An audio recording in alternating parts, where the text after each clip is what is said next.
The Life and Sad Ending of Rudy Ray Moore. Rudolph Frank Moore was born on March 17, 1927 in Fort Smith, Arkansas, and eventually moved to Akron, Ohio, and then Milwaukee, Wisconsin.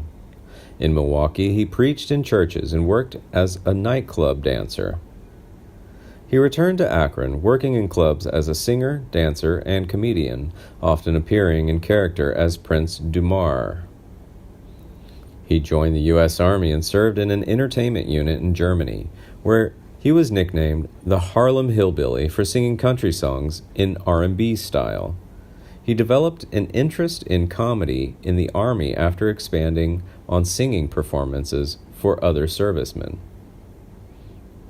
After his honorable discharge, he lived in Seattle, Washington, and then Los Angeles, where he continued to work in clubs and was discovered by record producer Dootsy Williams. He recorded rhythm and blues songs for the Federal, Cash, Ball, Kent, and Imperial labels from 1955 until 1962, and released his first comedy albums, Below the Belt, 1959, The Beatnik Scene, 1962, and A Comedian is Born, 1964. By his own account, he was working at the world-famous Dolphins of Hollywood record store in Los Angeles, California in 1970, when he began hearing obscene stories of Dolomite recounted by a local man named Rico. Moore recorded a number of street poets, including Big Brown, who, before he moved to Los Angeles, had been an influence on Bob Dylan, among other artists, while living in Greenwich Village. Moore began recording the stories and assumed the role of Dolomite in his club act and on recordings. In 1970 and 71, he recorded 3 albums of material: Eat Out More Often, This Pussy Belongs to Me, and The Dirty Dozens, where with jazz and R&B musicians playing in the background.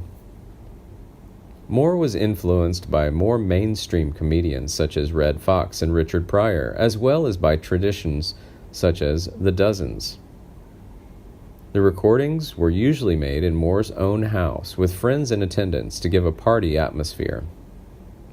The album covers and contents were often too racy to be put on display in record stores, but the records became popular through word of mouth and were highly successful in Black American communities, where his warped wit and anti-establishment outlook were embraced.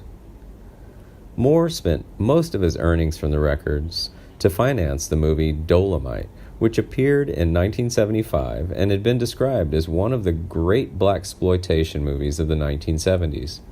The character was the ultimate ghetto hero, a bad dude, profane, skilled at kung fu, dressed to kill, and hell-bent on protecting the community from evil menaces. He was a pimp with a kung fu fighting clique of prostitutes. The film was successful and was followed by The Human Tornado, The Monkey Hustle, and Petey Wheatstraw, The Devil's Son-in-Law. Moore continued to release albums that appealed to his enduring fan base through the 70s and 80s, but little of his work reached the mainstream white audience. His rapid-fire rhyming salaciousness exceeded the wildest excesses of Fox and Pryor, and his highly explicit style kept him off television and major films.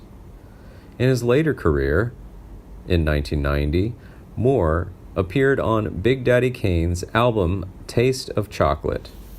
In 1994, Moore appeared on Two Live Crew's album Back at Your Ass for the 9-4. In 1995, Moore appeared in an episode of Martin titled The Players Came Home. In 1997, Moore reprised his Dolomite character for a voiceover in the intro of a Busta Rhymes Platinum album, When Disaster Strikes. In 1999, Moore reprised his Dolomite character in an appearance on Snoop Dogg's album No Limit Top Dog.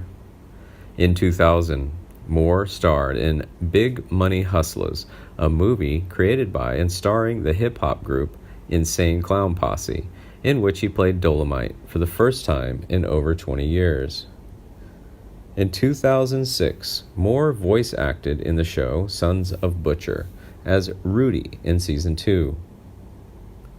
Then, in 2008, Moore reprised the character Petey Wheatstraw on the song I Live for the Funk, which featured Blowfly and Daniel Jordan.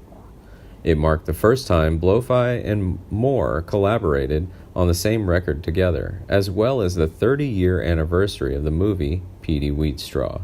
It was also the final recording Moore made before his death. Sadly, on October 19, 2008, Moore died in Akron, Ohio, of complications from diabetes, aged 81. He was never married. His mother, 2 brothers, sister, a daughter, and grandchildren survived him. He was cremated and ashes given to his family.